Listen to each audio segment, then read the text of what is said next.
ఉమ్మడి జలాశయాల్లో నీటి నిల్వలు రెండు రాష్ట్రాల అవసరాలపై కృష్ణానది యాజమాన్య బోర్డు దృష్టి సారించింది. ఇటీవలి వర్షాలకు శ్రీశైలం జలాశయంలోకి ప్రవాహాలు బాగా వచ్చాయి. నాగార్జున సాగర్లోకి మాత్రం అంతగా రాలేదు. ఈ పరిస్థితుల్లో కేఆర్ఎంబీ త్రిసభ్య కమిటీ రేపు సమావేశం కానుంది. ఈ సమావేశం నేపథ్యంలో శ్రీశైలం సాగర్లో నీటి నిల్వలు, ఎగువ నుంచి ప్రవాహాలు, రాష్ట్రాల అవసరాలపై మా ప్రతినిధి రఘువర్ధన్ గ్రౌండ్ రిపోర్ట్.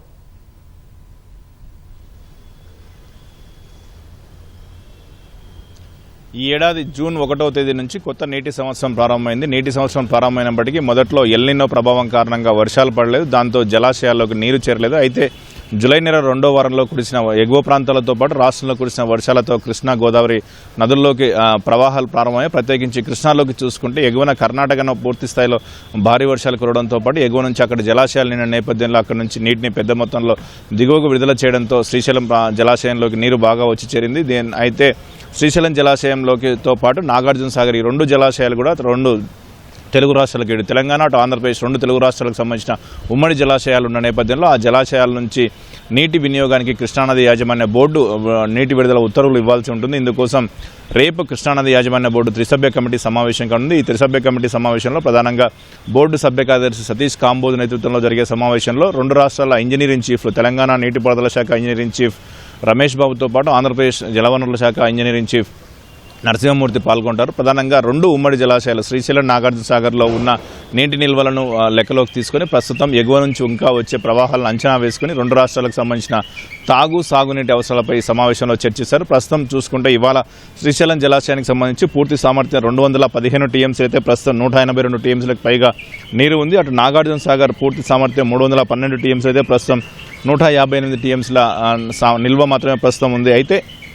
ఎగువ నుంచి శ్రీశైలం జలాశయంలోకి ఇంకా ప్రవాహాలు కొనసాగుతున్నాయని చెప్పుకోవచ్చు. ఎగువన కర్ణాటక రాష్ట్రంలో ఉన్న ఆల్మట్టి, నారాయణపూర్ నుంచి ప్రవాహాలు బాగానే వస్తున్నాయి. ఆల్మట్టి జలాశయం, నారాయణపూర్ జలాశయం దాదాపుగా నిండిన నేపథ్యంలో అక్కడ నుంచి 50,000 క్యూసెక్ల వరకు దిగువకు నీటిని వదులుతున్నారు. ఆ మొత్తాన్ని నుంచి కూడా జూరాల నుంచి పూర్తి స్థాయిలో శ్రీశైలంలోకి వచ్చి చేరుతుంది. అంటే శ్రీశైలం జలాశయంలోకి ప్రస్తుతం 57,000 క్యూసెక్లకు పైగా నీరు వస్తుంది. అంటే రోజుకు 5 టీఎంసీల చొప్పున శ్రీశైలం జలాశయంలోకి నీరు వస్తుంది. శ్రీశైలం జలాశయం నుంచి గేట్లు ఎత్తలేదు, కానీ విద్యుత్ ఉత్పత్తి చేస్తూ దిగువకు నీళ్లు వదులుతున్నారు. ఇదే సందర్భంలో తాగునీటి అవసరాల కోసం నీటిని తీసుకుంటున్న పరిస్థితి ఉంది. ఈ నేపథ్యంలోనే నాగార్జున సాగర్కు సంబంధించి నీరు చాలా తక్కువగానే ఉందని చెప్పుకోవచ్చు. మొత్తం 312 టీఎంసీలకు గాను 158 టీఎంసీల నీరు మాత్రమే, అంటే సగం కూడా నాగార్జున సాగర్లో నీరు నిల్వలేదు. శ్రీశైలం నుంచి దిగువకు నీరు వదిలితే కానీ నాగార్జున సాగర్లోకి నీరు వచ్చే పరిస్థితి లేదు. ఈ నేపథ్యంలోనే వీటన్నింటినీ దృష్టిలో ఉంచుకుని రేపటి సమావేశంలో చర్చించనున్నారు. ప్రధానంగా శ్రీశైలం చూసుకుంటే తెలంగాణకు సంబంధించిన పెద్దగా సాగు అవసరాలు లేవు. నాగార్జున సాగర్ పైనే ఆధారపడే నాగార్జున సాగర్ ఎడమ కాలువ పైన దాదాపు 5 లక్షలకు పైగా ఎకరాల ఆయకట్టు ఉన్న నేపథ్యంలో సాగర్ కింద నీరు ఇవ్వాలంటే శ్రీశైలం నుంచి నీటిని వదలాల్సిన అవసరం ఉంటుంది.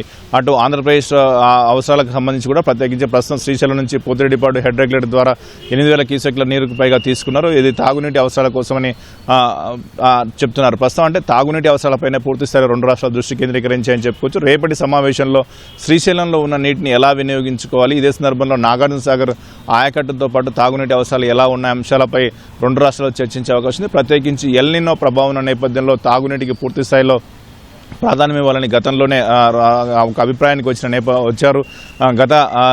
గత నీటి సంవత్సరం చివరిలో జరిగిన సమావేశంలో కూడా ఇదే అభిప్రాయాన్ని వ్యక్తం చేశారు. ఆ తాగునీటికి దృష్టిలో ఉంచుకునే పూర్తి స్థాయిలో రెండు రాష్ట్రాలు పూర్తి స్థాయిలో నీటిని వినియోగించుకోవాలని కూడా ఆ సమావేశంలో నిర్ణయం తీసుకున్నారు. ఇటీవల ఆంధ్రప్రదేశ్ జలవనరుల శాఖ ముఖ్య కార్యదర్శి శశిభూషణ్ కుమార్ కృష్ణానది యాజమాన్య బోర్డుకు రాసిన లేఖలోనూ అదే విషయాన్ని స్పష్టం చేశారు. ఎల్నినో దృష్టిలో పెట్టుకుని పూర్తి స్థాయిలో తాగునీటి అవసరాల కోసం ప్రాధాన్యం ఇవ్వాలని, నీటిని వృధా చేసే పరిస్థితి రాకూడదని కూడా పేర్కొన్నారు. ఇటు తెలంగాణ అధికారులు కూడా అదే అభిప్రాయాన్ని వ్యక్తం చేస్తున్నారు. అయితే తెలంగాణకు సంబంధించి చూసుకుంటే శ్రీశైలంలో పూర్తి స్థాయిలో నీళ్లు ఉన్నప్పటికీ కూడా నాగార్జున సాగర్లో లేవు. తెలంగాణ అవసరాలు నాగార్జున సాగర్ పైన ఎక్కువగా ఉన్న నేపథ్యంలోనే తెలంగాణ అధికారులు రేపటి సమావేశంలో ఎటువంటి నిర్ణయం తీసుకున్న దానిపై ఉత్కంఠ నెలకొంది. ప్రత్యేకించి తాగునీటి అవసరాలు భవిష్యత్తులో ఇంకా ఏమైనా వచ్చే ప్రవాహాల అవకాశం ఉందా కర్ణాటకలో? ఎందుకంటే ఎగువన కర్ణాటకలో ఆల్మట్టి, నారాయణపూర్ పూర్తి స్థాయిలో నేపథ్యంలో అక్కడ కొద్దిపాటి వర్షం పడినా కూడా వచ్చే ప్రవాహం పూర్తిగా శ్రీశైలంలోకి వస్తుంది.